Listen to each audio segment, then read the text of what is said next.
खबरें जो आपको सीधे जोड़ती हैं हमसे, जिनका आपकी जिंदगी पर होता है सीधा असर। खबरों की वही तस्वीर, बिना बदले बिना डरे, जज्बा सच का लिए, सच दिखाते हैं। विद्युत पेंशनर्स परिषद की बैठक में निजीकरण व मीटरकरण के खिलाफ मोर्चा। 9 अप्रैल ध्यान आकर्षण सभा वाराणसी। विद्युत पेंशनर्स परिषद वाराणसी की कार्यकारिणी की एक महत्वपूर्ण बैठक आज को परिषद कार्यालय में अध्यक्ष E0 केट सिंह की अध्यक्षता में संपन्न हुई। बैठक में पेंशनर्स और वर्तमान में कार्यरत अधिकारियों व कर्मचारियों से जुड़ी समस्याओं पर गंभीर चर्चा की गई और सर्वसम्मति से 2 प्रमुख प्रस्ताव पारित किए गए। परिषद ने पूर्वांचल एवं दक्षिणांचल विद्युत वितरण निगमों के प्रस्तावित निजीकरण को तत्काल रोकने की मांग करते हुए इसे जन विरोधी कदम बताया।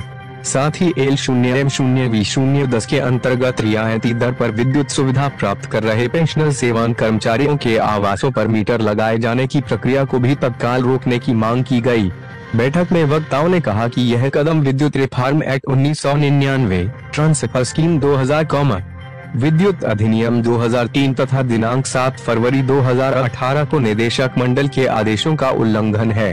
परिषद ने स्पष्ट किया कि जो पेंशनर्स व कर्मचारी पूर्व निर्धारित दरों पर विधिवत भुगतान कर रहे हैं, उनके साथ इस प्रकार का व्यवहार अनुचित है और इससे पूर्व में प्राप्त सुविधाओं में कटौती होती है, जो कानूनन स्वीकार्य नहीं है।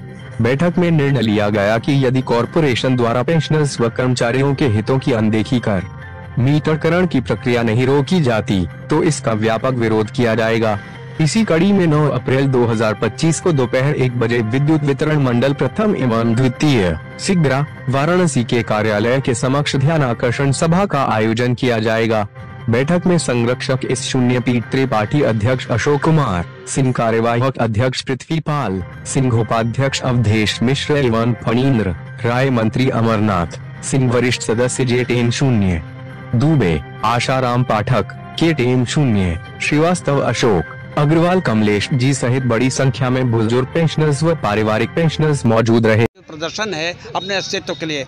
आप लोगों को इसके विस्तृत बारे में हमारे अध्यक्ष ने ये कहा कि 2000 में जब हम लोग का बिजली बोर्ड से कारपोरेशन में जो ट्रांसफ़र हो रहा था, उसमें आदेश हुआ और चीफ सेक्रेटरी का उसको शासनादेश हुआ कि जो पहले आपको सुविधा मिलती थी वो सुविधा मिलती रहेगी। वर्तमान में इन्होंने अभी 1 महीना से मीटर लगना शुरू किया। हम लोग का ये मान है कि यदि मीटर लगाना है तो हमको जो LME10 की सुविधा मिलती है उसको सिस्टम में अपलोड करा दिया जाए और उसके बाद तब मीटर लगाए, इस पर हम कोई भी दर दें। लेकिन जब तक वो सिस्टम में नहीं आ जाता LME10 तब तक हम लोग मीटर नहीं लगने देंगे। इसका घोर विरोध करेंगे और किसी भी सूरत में इस मीटर हम लोग नहीं लगने देंगे। अगर विद्युत पेंशनर परिषद काफ़ी क्षेत्र का आज किस तरह की जरूरत आन पड़ी कि पेंशन धारक जो है सड़क पर उतरने की मजबूर हो गए? देखिए, 2 चीज़ें हैं। हम लोगों को मजबूर कर दिया गया। इस आप भीड़ में देख रहे होंगे 80 साल से ऊपर के लोग, 70 साल के लोग, ये आपके मजबूर होकर ये सड़क पे उतरे हुए हैं।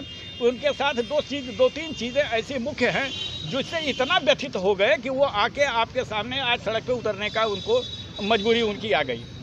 पहली चीज़ तो ये है कि हम लोगों के साथ जब उत्तर प्रदेश राज्य विद्युत परिषद का विघटन होके आपके कारपोरेशन का जब ये कारपोरेशन बना, उस दौरान हम लोगों ने एक आंदोलन किया था, काफ़ी बड़ा आंदोलन हुआ था। उस आंदोलन के फलस्वरूप जब हमारा समझौता हुआ सरकार से, तो सरकार ने बड़ा स्पष्ट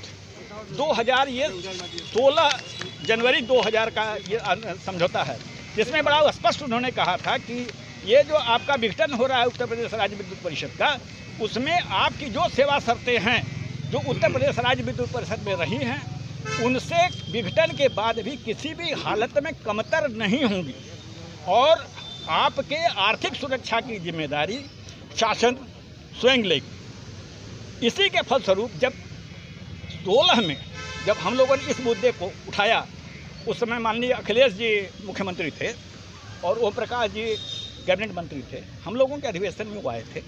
हम लोगों ने इस मुद्दे को उठाया कि हमारा जो पेंशन है, चूँकि कॉर्पोरेशन की वित्तीय स्थिति ऐसी नहीं थी, हम लोगों को विश्वास था कि हमारा पेंशन हर महीने 1 तारीख को मिलता रहेगा या इसकी निरंतरता बनी रहे। हम लोगों ने उनसे अनुरोध किया कि उस 2000 के समझौते के अनुरूप हमारे वित्तीय स्थितियों की गारंटी सरकार ने लिया है, तो हमारे पेंशन की व्यवस्था ट्रेजरी से कर दी जाए।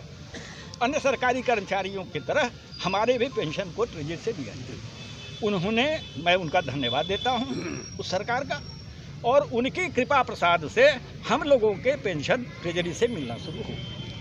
अब धीरे धीरे इस सरकार ने लोगों का, पहला तो यह है कि इन लोगों ने IAS और सरकार ने मिलकर हम लोगों का इतना चरित्र हनन किया है जिसकी कोई इंतहा नहीं।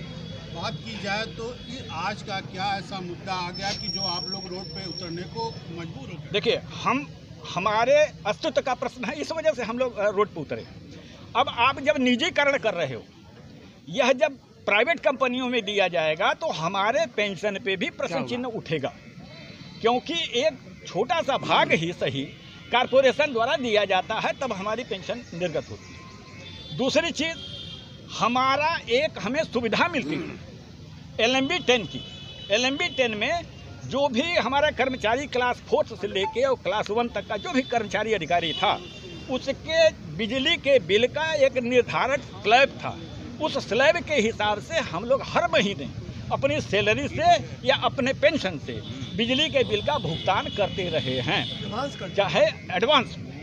और उस स्लैब के अलावा जिसके यहाँ जितने AC लगे होते हैं उसका भी दर तय था कि इतने रुपए पर AC के हिसाब से आपका हम लोग अप्रैल से लेकर अक्टूबर तक जो उनका स्लैब था उसके हिसाब से होता है। ये इतना धोखा देते हैं कि पहला काम तो इन्होंने ये किया कि ये समाज में फैलाया कि बिजली वाले लोग बिना बिजली का पैसा दिए हुए दिल खोल के बिजली का उपयोग करते। किसको धोखा देने की बात कर रहे हैं? कौन धोखा दे रहा है? ये IAS दे रहे हैं, जो हमारा प्रबंधन है। हमारे प्रबंधन में एनर्जी सेक्रेटरी हैं, हमारे चेयरमैन साहब हैं, जो अपना फेस बचाने के लिए, अपनी स्थिति को क्लियर करने के लिए हमारे सभी, चाहे कार्यरत कर्मचारी हों और चाहे हमारे रिटायर्ड कर्मचारी हों, इनका चरित्र हनन इन लोगों ने शुरू से किया है और आज भी कर रहे हैं।